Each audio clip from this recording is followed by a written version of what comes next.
کلام مقدس میں سے ہمارے لیے آج کی تلاوت ملوک کی دوسری کتاب، اس کا 25واں باب، اس کی پہلی سے 12ویں آیت تک۔ صدقیہ کی بادشاہی کے 9ویں برس کے 10ویں مہینے کی 10ویں دن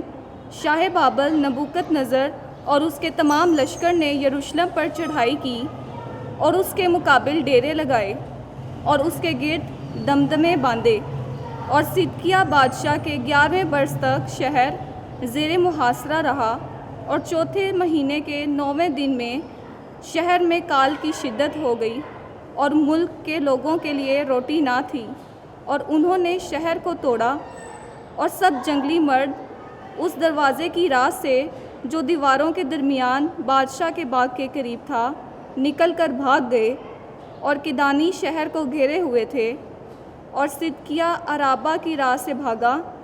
تب کلدانیوں کی فوج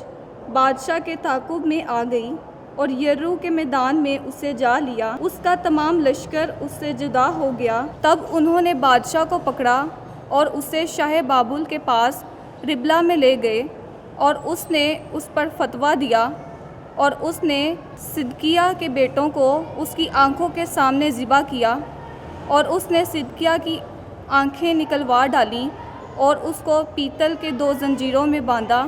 اور اس کو بابل میں لایا۔ شاہ بابل نبوکت نظر کے 19ویں برس کے 5ویں مہینے کے 7ویں دن شاہ بابل کا خادم نبوزردان فوج کا سپہ سالار یروشلم میں آیا۔ خداوند کا گھر اور بادشاہ کا گھر اور یروشلم کے تمام گھر جلا دیے، اور سب بڑے آدمیوں کے گھر آگ سے جلا دیے، اور کلدانیوں کے تمام فوج نے